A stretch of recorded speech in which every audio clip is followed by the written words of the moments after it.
like you're rocking out in Studio 54. Oh, my God. What's with all the flashing lights behind you?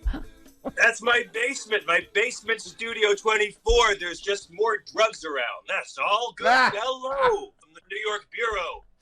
Wow, I feel like Liza Minnelli and you're Andy Warhol in 1974. It's exactly right. Yoko Ono's over there, and Jan Michael Vincent is passed out in the corner. Come on in.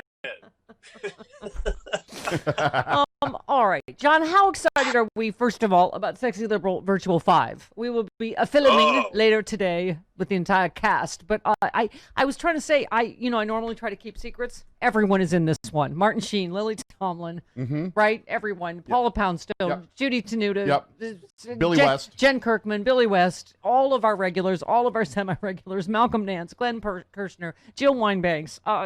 We have surprises coming in hourly, John. A cast of billions. Yes. Wow, that's great. Yes. That's wonderful. Carlos Rocky in a tour de force in one of your favorite characters. Yeah. Oh, so many. It's so many people. It's honestly, it sounds like Lost season 5. That's how exciting it's Yes. This many stars. It's the big one. It's the next Saturday, October 24th. It's the big pre-election extravaganza because the following Saturday is Halloween, so we're doing it on the 24th. But John, I said it yesterday. Oh, that's why I can't have another week to do the crap. I said my organs don't work anymore. I've stopped sleeping. My organs are done. I know, me too. I've dropped 2 F-bombs on my show this week, and I'm not on Sirius. I'm not on Sirius XM like you. But here's the deal, like, it's amazing. We get, like, it used to be, you'd have a tour, and you'd go around and spend a few months getting that 20 minutes right. Now it's new 20 minutes every month. Yeah. And we have to write it and shoot it and cut it. And we work like nonstop with no sleep or food for 2 weeks. Yes. Then we have 1 week where we're pretty much just kept alive by amphetamines. And then 1 week where we're like, do I have to start writing next week? And then it starts all over again. Yes. And that's how it's been for a few months now. Like the president. It's delightful because the shows are so fun. Yeah, we're all as roided out as the president is now just to get through this. But it's exciting because it is, I said yesterday, maybe the most important thing any of us will do in our life is this vote, is this election, right? Is where this is our generation's, someone said Omaha Beach. Like this is, I mean, if this is our generation's Omaha Beach, I mean, okay, sure. That's okay. I mean, look, it's important. It's no doubt it's important. I mean, but it's so much more. I think it's more important that we try to turn the Senate blue than anything else. But yeah, this is every election we have is always the most important election of our lifetimes. It always is. Every 4 years they tell us it's the most important one ever, and it's always true. But this one is different. This is really going to be America's last chance at passing history's moral IQ test. I know we're filming in a couple hours. Are you playing Michael Moore? And I wasn't told. What's going on with the baseball hat and the glasses and the long hair? No, I am not playing Michael Moore, but today I am playing in various guises Steve Bannon, Mike Pence. For various sketches, I'm playing Steve Bannon, Mike Pence, Rudy Giuliani, Charlie Kirk, Jerry Falwell Jr., and Jesus. Those are among the characters I'm playing. See, we're just letting all the secrets out. Well, you have to watch it in order to understand it. I don't even remember who I'm playing. Melania, Ivanka, Kimberly Guilfoyle, Dr. Burks. Judge Amy Barrett, Coney Barrett. Yeah, it's going to be a tour de force. I believe Frangela is playing both Kamala Harris and Cory Booker. So you're not going to want to miss. Go to sexyliberal.com. It's only $15, and some of the proceeds going to Swing Left, right?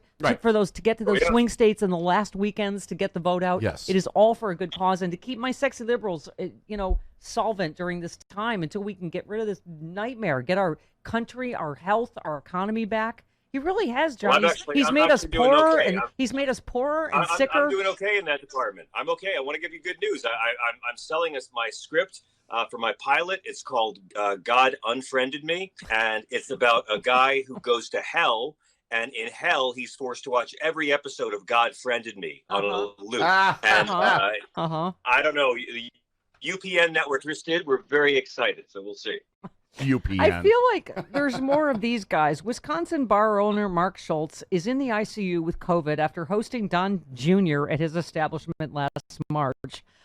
He said of President Trump, "I just want to punch him. I've always had to keep politics to myself, but from where I'm sitting now, those days are over. I shouldn't be here." He believes Trump should have been more upfront with the public from the beginning about the dangers of the virus that has now killed 215,000 people and counting.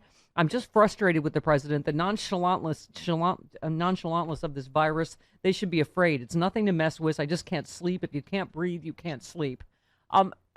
This is what, Chris Christie is saying, "I should have worn a mask and I thought I'd be safe at the White House, and you should listen to the CDC. This is serious, and it's... There he is last night, sweaty and giving out medical misinformation. And, if you wear 85% of you that wear a mask are going to get COVID. It's like, what? Anyway. Yeah, the lies couldn't stop. I mean, let's just take a moment of silence for all the fact checkers who took their own lives last night. Right. And that's the only new jobs he's created, by the way, is new fact checking gigs all over the place. Yeah, it's terrifying that this much lies and disinformation just be given out. When a guy says, I hate white supremacists, I mean, I love Savannah Guthrie. That might be a time to say, why do you keep defending the Confederacy year after year? Maybe that'd be a good time to say, where was Barack Obama born? But at this point, it's like, God bless these poor people who threw fundraisers with Don Jr. and they're in the hospital. But it took years to realize they weren't good people. Did you realize halfway through Return of the Jedi that Darth Vader was the bad guy 3 movies in? How long did it take you to realize Voldemort was the villain? 7th book of Harry Potter? To some degree, it's like, it's this 1 degree of empathy. Yeah. This is the thing. America's struggle has always been the me versus the we. The ones who say we're all in this together, and the ones who say I want what I want when I want it. And if it takes someone you love getting COVID to really finally care, that's like you love getting shot to really finally care. Yeah. So whatever it takes, but it's going to be high turnout. It looks good, but I mean there are so many ways I know that he can that we haven't factored in, and there's so many ways they're already cheating that we don't know about. I know. John, whenever someone mentions Jesus, I am the Commissioner Gordon. I put the giant J in the sky, which is not for Jesus, but for John. It's for John. It's for my personal comedy Jesus, because here it is. His real name is Yeshua, so yes, I know that. All right, take a listen. Somebody said to me the other day, "You're the most famous person in the world by far." I said, "No, I'm not. No, I'm not." They said, "Yes, you are." I said, "No." They said, "Who's more famous?" I said, "Jesus Christ." I'm not taking any chances. I'm not going to have an argument. Hey, I'm not having any arguments. Jesus Christ. I'm not going to take any chances. I'll give it, I guarantee. And let me look up and I'll say, and it's not even close. All right. Every time Donald Trump talks about Jesus, an angel coughs up blood. Yeah. And the only way, what do you call a Trump supporter who also follows the teaching of Jesus? Fictional is what you call them, because you can't follow both of those.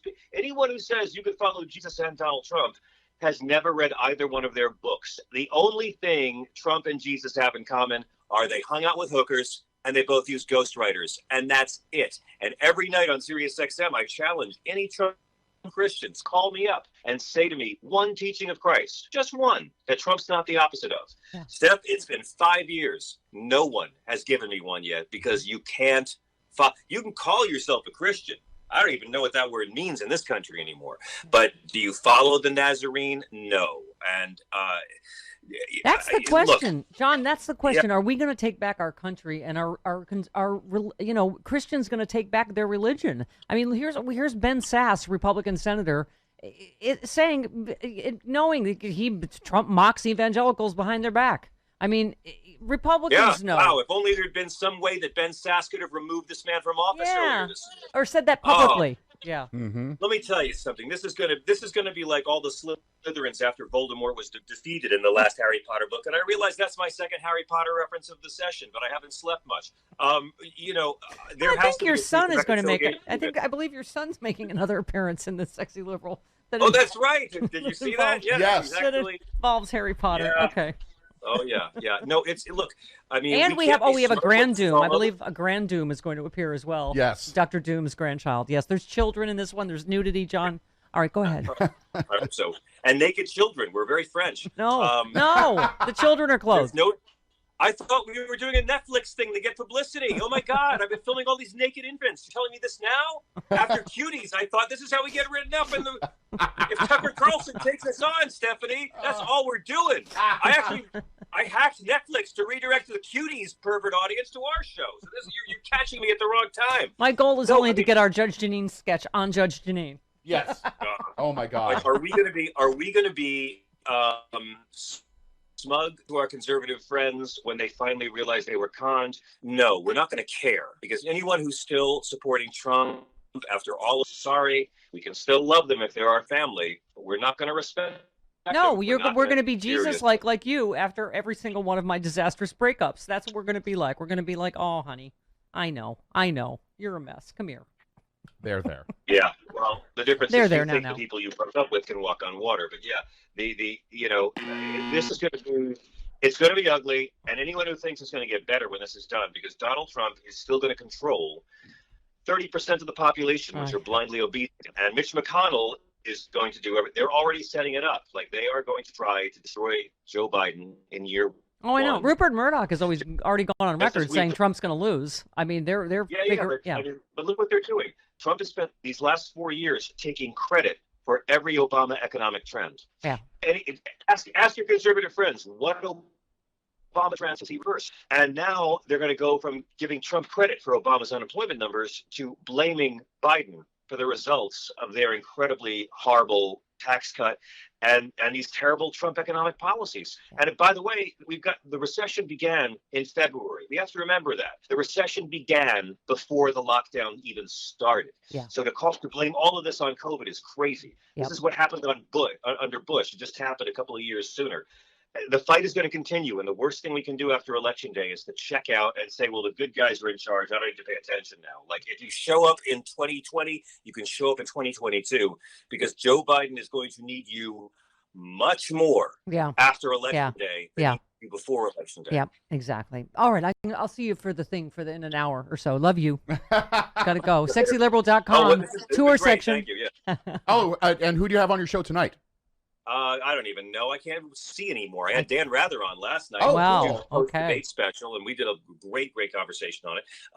But we've been having. I mean, the guests have been embarrassing. We're having such great guests because everyone's trapped at home and can't do anything. Yep. So thank you, SiriusXM. Exactly. I love you, Steph. Love you. This is going to be crazy. I'm going to go now put 20 pounds of makeup on and play characters to try to make you love me. We had to fight over which sketch to shoot first and who has more makeup. We have to change. I was the gentleman. I'm like, it's fine. We'll do that one first because I have to spray paint my hair, and then put a bald wig on over that, so I can pull the bald wig off and play another character. So yes. Francis also had to get a bald wig. I'm just saying, people, go to Sexy Liberal and buy a ticket. This is a lot of work for us, and it is. If we're not nominated for a category, and also Saturday Night Live needs stuff to steal for next week, so let's come on, support us and Saturday Night Live. Listen, I told everyone, I said this show is at least as funny as the last 30 minutes of SNL have been for the last 30 years. And that ain't nothing, almost. All right, so thank you. All right, goodbye.